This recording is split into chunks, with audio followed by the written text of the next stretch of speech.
Hi, welcome to my channel, Math Made Easy with Laurel. In this video, we're going to talk about annuities.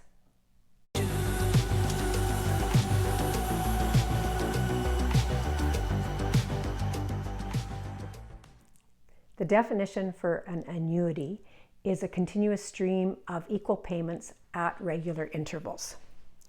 So it's key that they're equal payments. It can't change from one month or one interval to another.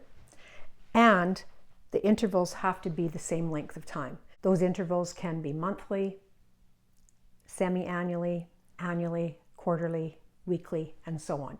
But they have to be the same interval. The idea of annuities applies to both loans and to investments.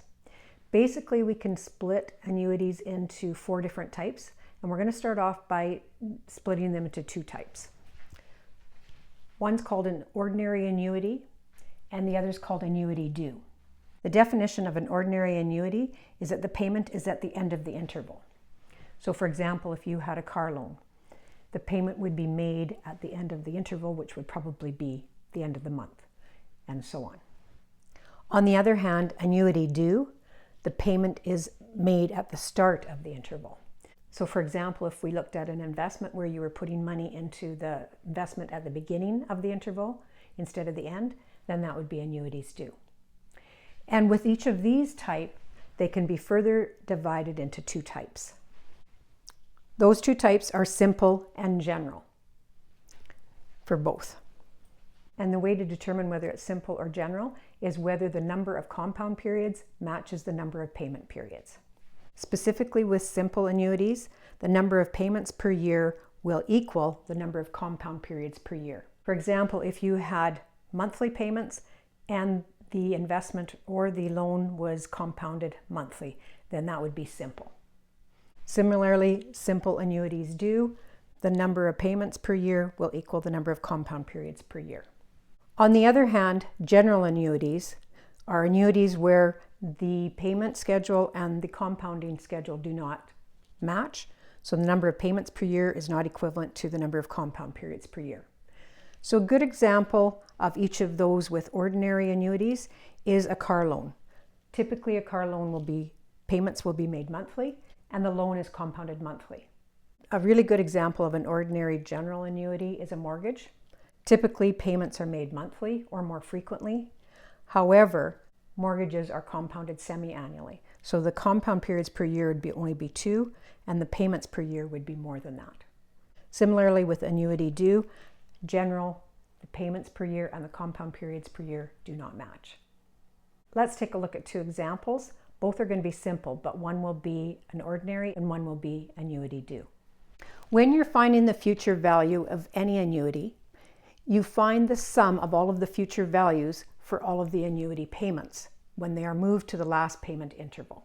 For example, if we do an ordinary simple annuity where we're investing $1,000 at the end of each year and that investment is earning 6% compounded annually for 3 years, we can find the future value of each of those $1,000 payments.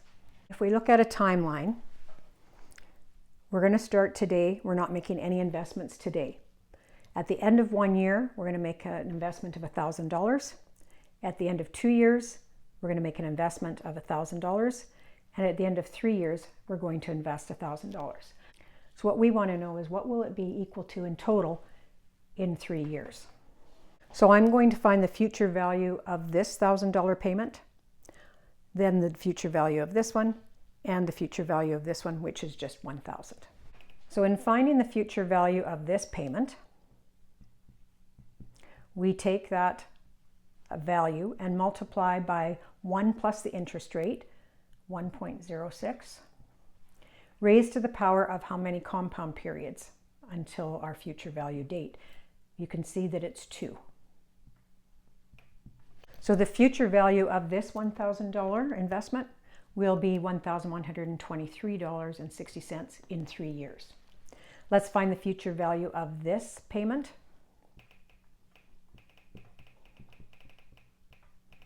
Again, we multiply by 1 plus the interest rate. 1 plus 0.06 is 1.06. And how many compound periods are there until this time?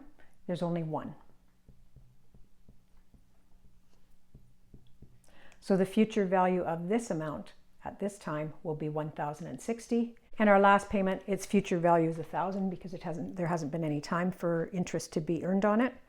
So the total value of this annuity in 3 years' time will be $3,183.60. Normally, we're not going to do it this way. There is a formula that we can use, and I'm going to show that in the next video. But I just want you to understand what the idea of annuities is in this video. So that's going to be the future value when we invest $1,000 at the end of each year. That makes it an ordinary annuity. And because the compounding period, compounded annually, and the payments are made yearly are equal, that makes it simple. Now let's take a look at a simple annuity due with the same numbers. So we're going to take $1,000, and this time we're going to invest it at the beginning of each year. But it's still going to be earning the same amount, and the time is the same. Let's take a look at how that money grows. The difference now is we're investing the money at the beginning of each interval. Again, we're going to find the future value of each of these investments and add them all together. So our first payment will have a future value of $1,000 times 1.06 to the power of 3. It has 3 compound periods to grow. Our second payment will have a future value of 1,000 times 1.06 to the power of 2 compound periods. And we know that that's equal to $1,123.60. Our third investment has a future value of 1,000 times 1.06 or 1,060 because it only has 1 compound period to grow. And then when I total all of those up, I get a total of $3,374.62. So this amount is greater than this amount, even though it's the same investments, same interest rate, and same time. But making the payment at the beginning is going to be more beneficial for you if you're investing money than making the payments at the end. However, if you're borrowing money, the opposite is true. Again, we're not going to calculate the value of annuities this way because it's fairly labor intensive and tedious. We're going to get into formulas. So in my next video, I'm going to start with ordinary simple annuities and take a look at the formulas you use for calculating future value as well as payment value.